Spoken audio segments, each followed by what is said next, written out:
എല്ലാവർക്കും ഇഷ്ടപ്പെട്ട നയനയുടെയും ആദർശിൻ്റെയും ഇന്നത്തെ വിശേഷവുമായിട്ടാണ് ഞാൻ എത്തിയിരിക്കുന്നത്. എല്ലാവരും സപ്പോർട്ട് ചെയ്യുക. അതിനായിട്ട് സബ്സ്ക്രൈബും ലൈക്കും ചെയ്യുമെന്ന പ്രതീക്ഷയോട് കൂടി തന്നെ ഇന്നത്തെ വിശേഷത്തിലേക്ക് കടക്കാം. തുടങ്ങുമ്പോൾ തന്നെ ആദർശിനെ ആണ് കാണിക്കുന്നത്. അങ്ങനെ ആദർശ് ഡോക്ടർ പറയുന്ന കാര്യങ്ങളൊക്കെ കേട്ടിട്ട് വെളിയിലേക്ക് ഇറങ്ങി ചെല്ലുകയാണ്. ചങ്ക് തകർന്ന് തന്നെയാണ് നമ്മുടെ ആദർശ് ചെല്ലുന്നത്. ഒരിക്കലും നമ്മുടെ ആദർശിനെ സഹിക്കാൻ പറ്റുന്ന കാര്യമല്ല. സഹിക്കാവുന്നതിലും അപ്പുറമാണ്. താൻ അമ്മയെ ഏറെ സ്നേഹിക്കുന്നുണ്ട്. ഭാര്യയെ സ്നേഹിക്കുന്നുണ്ടെങ്കിൽ പോലും തൻ്റെ അമ്മയെ തള്ളിക്കളയാൻ തനിക്ക് കഴിയില്ല.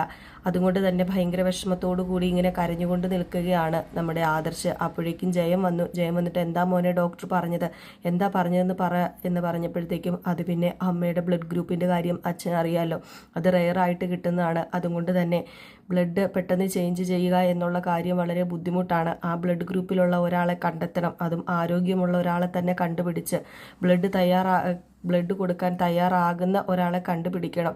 അതിന് കുറച്ച് ബുദ്ധിമുട്ടാണെന്ന് പറഞ്ഞപ്പോഴേക്കും അയ്യോ ഇനിയിപ്പം മോനെ എന്താ ചെയ്യണത്, എനിക്ക് എല്ലാം കൂടി ഓർത്തിട്ട് പേടിയാകുന്നു. എൻ്റെ ദേവയാനി. ഇല്ലച്ച, നമ്മുടെ അമ്മേനെ ഞാൻ അങ്ങനെ വിട്ടുകൊടുക്കില്ല, അങ്ങനെ തോൽപ്പിക്കില്ല ഞാൻ വിധിയെ. അതുകൊണ്ട് തന്നെ ഞാനൊരു കാര്യം ചെയ്യാൻ പോവുക.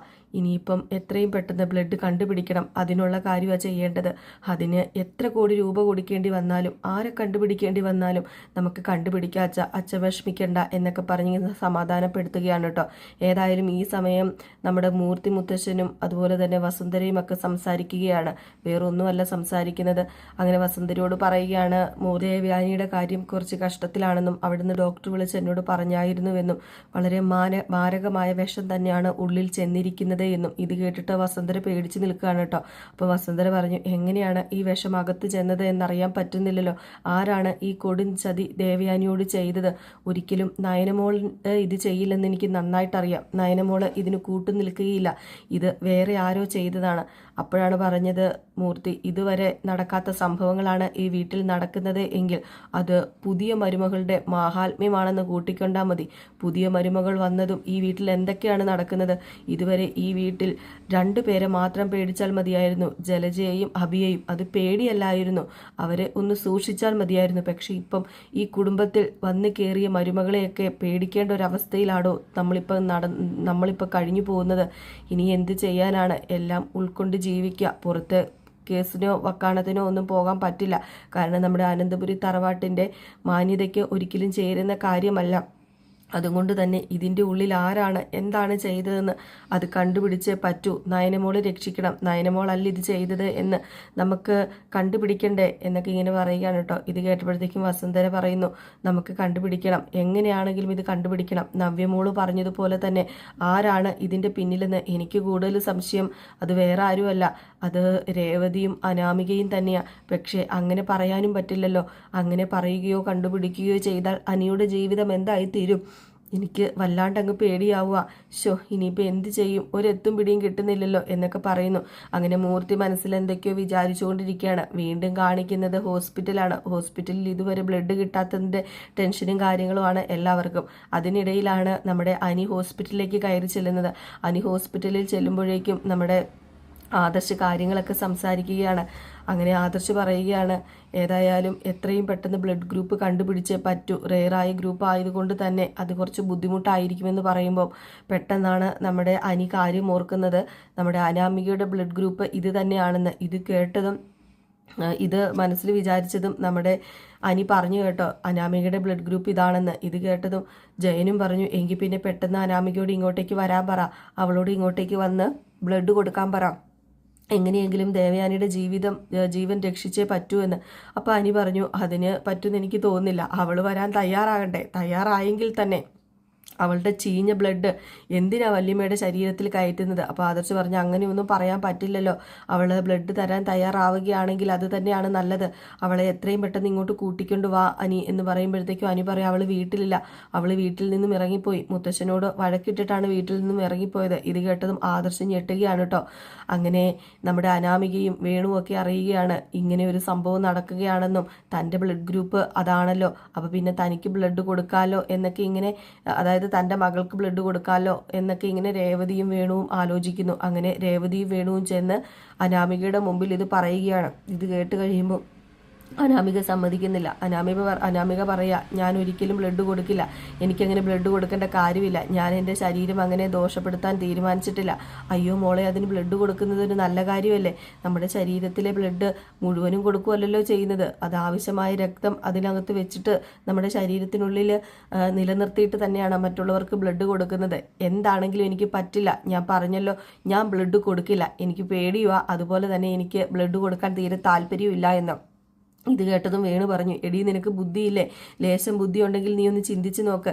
ഇത് പറ്റിയ ചാൻസാണ്. ദേവയാനിയുടെ മനസ്സിലും അനന്തപുരി തറവാട്ടിലെ എല്ലാവരുടെയും മനസ്സിലും കയറിപ്പറ്റാൻ പറ്റിയൊരവസരം. അതുകൊണ്ട് തന്നെ നീ പോയി ഹോസ്പിറ്റലിൽ പോയി ബ്ലഡ് കൊടുക്കുക എന്ന് പറഞ്ഞിട്ടും അനാമിക അതിന് സമ്മതിക്കുന്നില്ല. ലാസ്റ്റ് നമ്മുടെ നയന ഇതറിയുകയാണ്.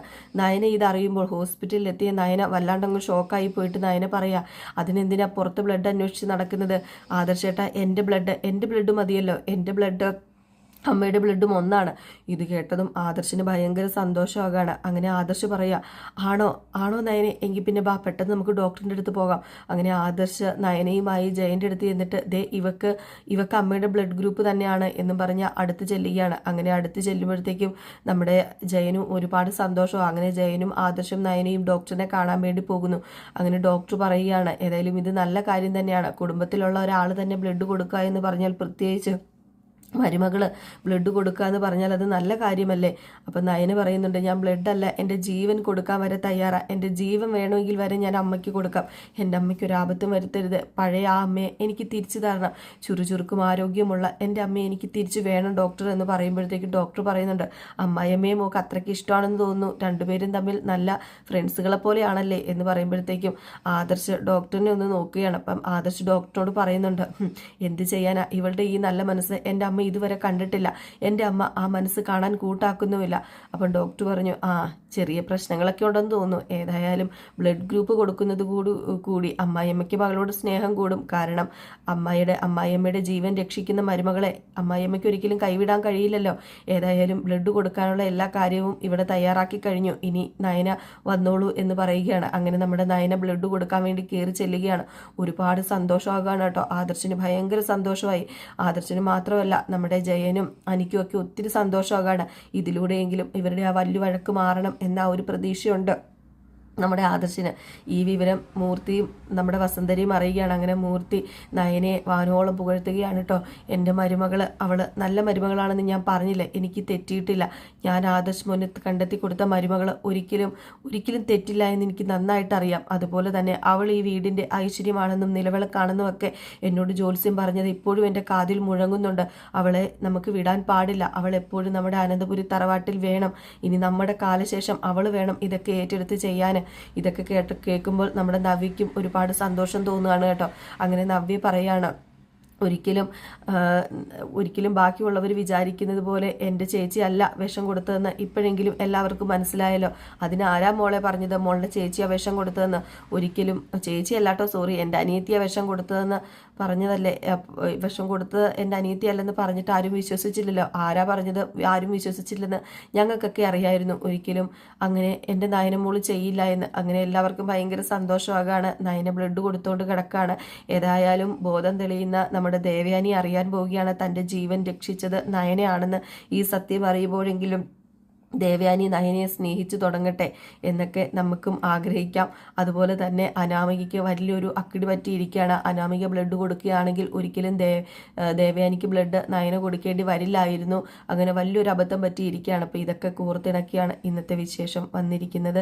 എല്ലാവർക്കും നല്ലൊരു ദിവസം ആശംസിക്കുകയാണ്. കൂടെ ഗുഡ് ബൈ.